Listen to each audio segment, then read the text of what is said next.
Hello everyone! For today's video, gagawa tayo ng color wheel. This is me, Corinne, your artist from Davao City. Welcome back to my YouTube channel. Ito ang mga kagamitan na ating gagamitin for this artwork. Meron tayong lapis, protractor, ruler, at mga pangkulay.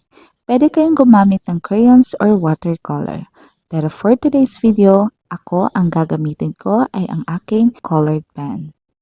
Sa pagbilog, pwede kayong gumamit ng kahit anong mga pambilog na bagay, pero ang gagamitin ko ay itong ating protractor.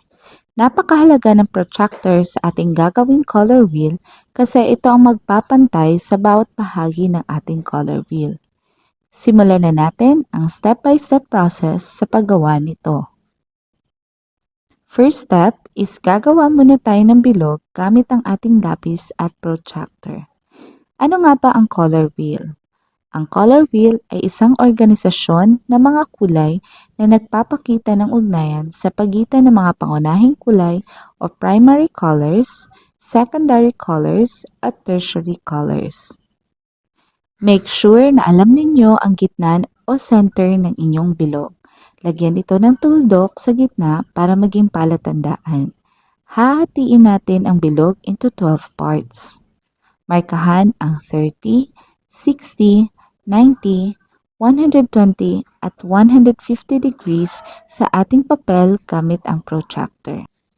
Gamit ang ruler mula sa tuldok na 30 degree ay i-connect mo ito sa center hanggang sa kabilang bahagi ng bilog para maging pantay ang bawat bahagi. Ganun lang din ang gagawin mo sa iba or just repeat the process. Kulayan na natin ang color wheel. Ang unang kulay sa ating color wheel ay ang dilaw o yellow na part ng primary colors. Sunod naman ay ang dilaw dalandan o yellow-orange. Ang pangatlong kulay naman sa ating color wheel ay ang dalandan o orange.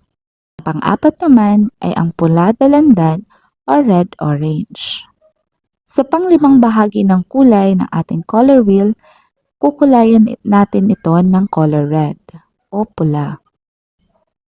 Ang pang-anim naman na kulay ay ang pula-lila o red-violet. Ang pang-pitong kulay sa ating color wheel ay ang lila o violet. Sunod naman sa lila ay ang bughaw-lila o blue-violet. Ang pang-siyam na kulay sa ating color wheel ay ang bughaw o color blue. Pang-sampung kulay naman ay ang bughaw berde or blue-green. Ang pang-11 sa ating color wheel ay ang berde or color green. Ang pinakahuli sa lahat ay ang dilaw berde o yellow-green. At natapos na ang ating pagkulay sa ating color wheel. Huwag kakalimutan na lagyan ng bawat pangalan ang bawat kulay. Hopefully, nag-enjoy kayo sa pagkukulay ng inyong mga color wheels. Thank you for watching. Don't forget to like, share, and subscribe for more updates. God bless everyone. Bye!